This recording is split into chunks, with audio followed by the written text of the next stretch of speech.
FC ของโอทอนเนาะที่ของบันทึก นี่ จั เป็ ง น หวะนะฮะตี บรรยากาศการสิตัดลูกดิมิตเนาะในการสมโภชพระสมโภชสิ้นใหญ่บรรณนาเนาะบรรยากาศเลยเนาะ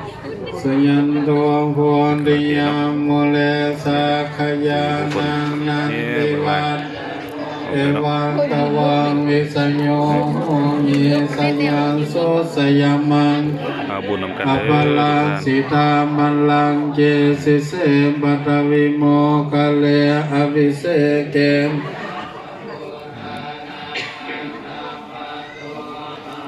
ตันเดสุนาคตังสุมังกลังสุภาปัสสังสุมนสุขโนสุโมโหโตจะสุนีทังพรหมจารย์จินังกายกรรมังวาจากรรมัง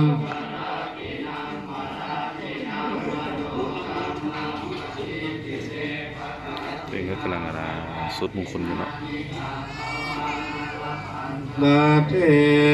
ปาทางเคียนเนฮัลโหลเอาเกียมเอามิดย่องไว้ฟังเสียงคลองเด้อ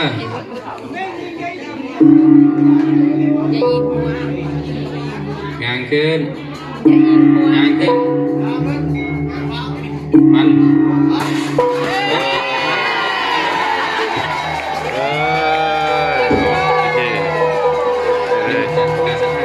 แล้วก็สัทธา ขอบคุณทุกคนเด้อ ราคามิสิกาบุญยังน้อยโปรดโปรด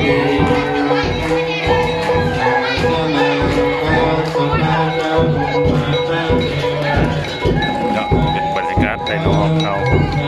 ให้พี่น้องอาจารย์ในน้องสิ้นเท่าเลยด้วยความบนสูงเนาะ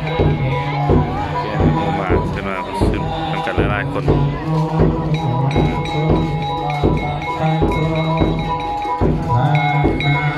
พิธีต่างๆเขาก็สิบ่ฮู้บ่ได้เนาะกับศาสนาของเพิ่นตัวนี้เขาก็มีแต่เก็บภาพบรรยากาศที่ว่าตัวนี้เป็นขั้นตอนสุดท้ายเนาะการสมมติพระตอนการไปเนาะสดขึ้นมาอุตสาเนาะที่ซิมบานธนาเด้อที่ซิมใหม่เป็นสมบูรณ์พระเนาะเป็นเฮ็ดมาใน3 คืนแล้วเนาะสู้มา3 คืนตัวนี้ก็เป็นมือสุดท้ายเป็นการตัดลูกนิมิตลงคุ้มฟังบีซิมเนาะบ่ได้บ่ทันมาเบิ่งก็อุตสาได้บ่มาไว้ได้เนาะมันจะอยู่ไป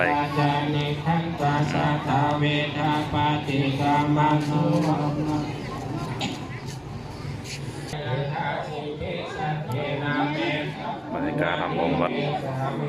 คือเท่าแก่ในโฮมาสุดก่อนเนาะเต็มไปเลยศรัทธาดูใส่ดี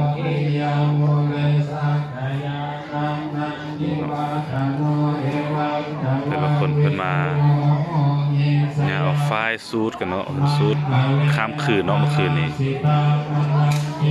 เอาไฟซูดไฟศักดิ์สิทธิ์ไปเข้าไปเหี่ยเนาะคำคูณตัวนี้ก็เป็นภาพบรรยากาศของ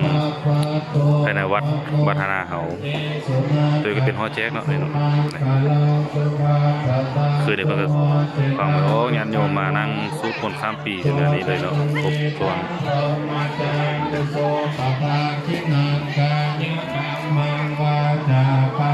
ก็เกี่ยมสิสุดทุเลวัสันติอวิทุเลมุตาวะสัมภเวสิลาสัพเพสัตตาภวันตุสุขิ คลิปนี้ก็คือสิบนี้ยังไรเนาะให้ลักษณะเขาเนาะก็สิพอกันทางนี้เนาะโอเคก็ขอบใจทุกคนที่มาเบิ่งเนาะการศาสนาการตัดลูกนิมิตฟังซิมเนาะมีซิมการสมมติพระก็เป็นขั้นตอนสุดท้ายแล้วนะซอยกุไลกุเซซองโกออนทัวร์เด้อบ๊ายบาย